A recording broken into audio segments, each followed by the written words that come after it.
Fala, raizeiros! Beleza? Pessoal, vamos lá com mais uma história que vai ser legal demais.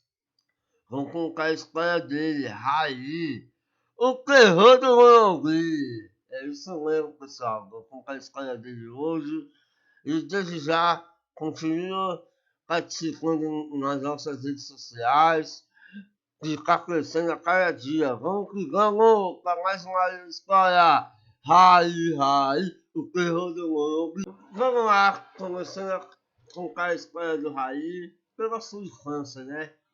Nasci, nascido em Ribeirão Preto, é irmão do também ex-jogador Sócrates, grande admirador dos filósofos gregos. O pai de Raí deu aos seus três filhos mais velhos os nomes de Sófocles e Sócrates. Seu Raimundo queria que Raí se chamasse Ginofonte, mas sua mulher, Dona Guiomar, conseguiu desiludir-o da ideia. Em entrevista ao Museu da Pessoa, concedida em 2009, Raí conta que durante a infância e pré-adolescente, o futebol já era presente e foi muito importante para ajudá-lo a combater sua timidez, uma vez que era uma prática esportiva que o permitia se expressar e estar em contato com os amigos. Vamos contar um pouco a história do Raí pela passagem dele do Botafogo de São Paulo e na Ponte Preta.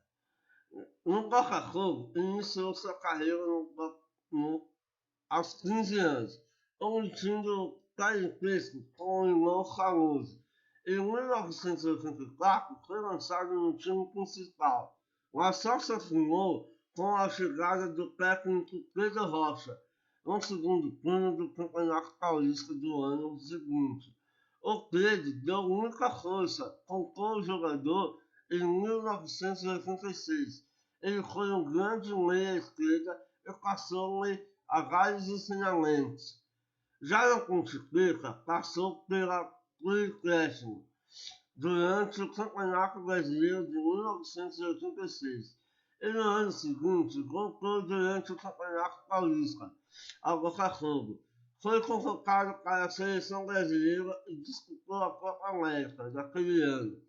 Chegou a ser cobiçado pelo Corinthians, especialmente depois de marcar 3 gols contra o Alvinegro em abril de 1986, mas foi contratado pelo São Paulo, ainda em 1987, para o Campeonato Brasileiro. O glorioso São Paulo, sua estreia foi apenas na última rodada do primeiro turno, em 18 de outubro, na derrota por 1-0 para o Grêmio, por causa de uma contusão na coxa direita que o deixará 3 meses fora dos gramados.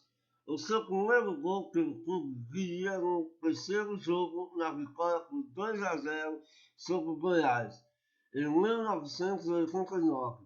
Foi campeão pela primeira vez ao conquistar o Campeonato Paulista. Antes da chegada do técnico Santana, em outubro de 1990, o jogador tinha marcado apenas 26 gols em mais de 3 anos. Porém, depois de que ele passou a comandar o time, Raí marcou muitos gols.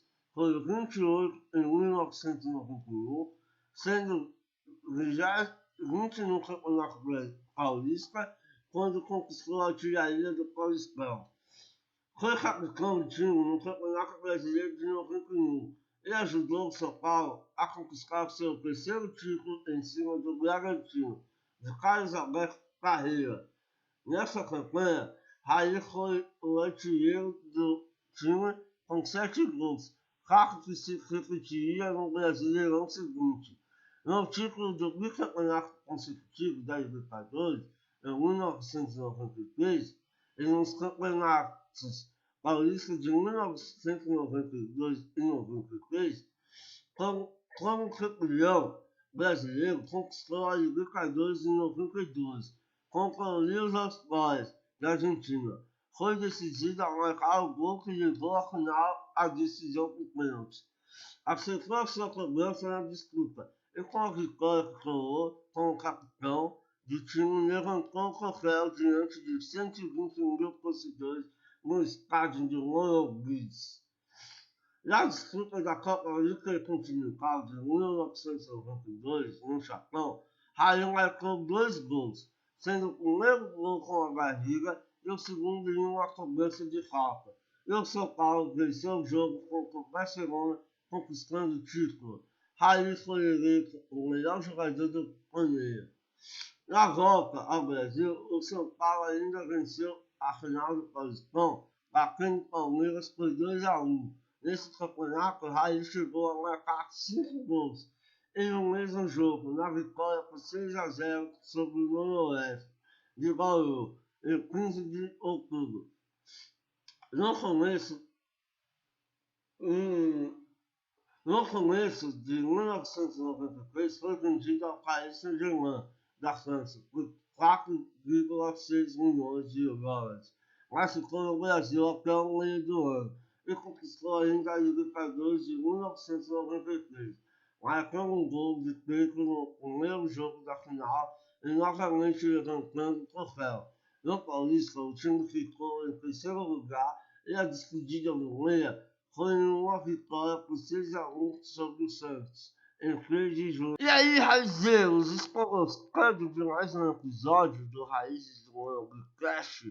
Hoje a gente está contando a história do Raí, o nosso terror do Morumbi.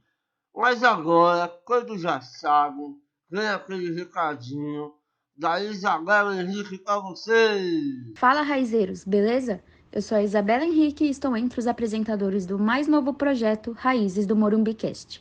Primeiramente, não deixe de nos acompanhar e ficar por dentro de tudo em nossas redes sociais. Você que quer nos patrocinar ou fazer uma parceria, entre em contato através do nosso e-mail raizesdomorumbicast@gmail.com. No Paris Saint-Germain, chegou e transformou-se em um dos principais ídolos do clube.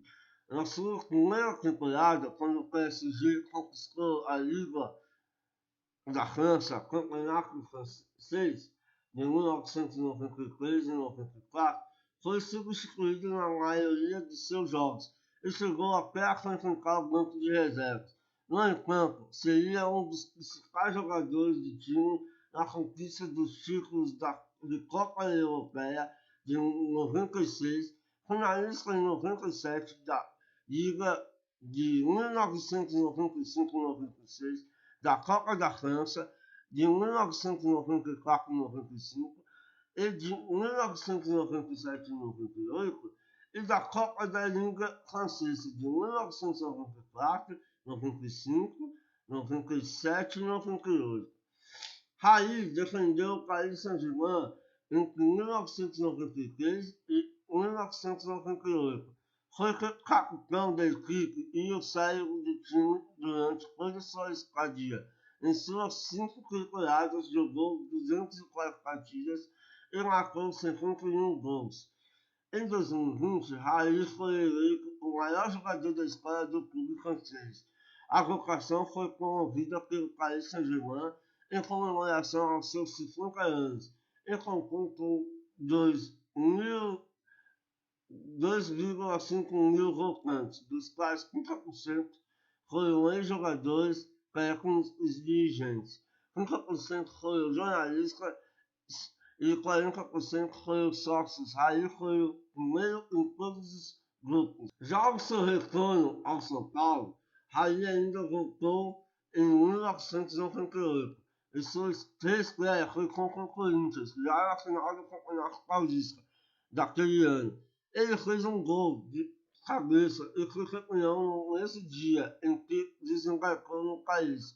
Mas em um jogo contra o Cruzeiro, em 9 de agosto pelo Campeonato Brasileiro, Raí rompeu os ligamentos no coletivo, após uma entrada de Wilson Bocado, e teve de ficar mais de um ano parado.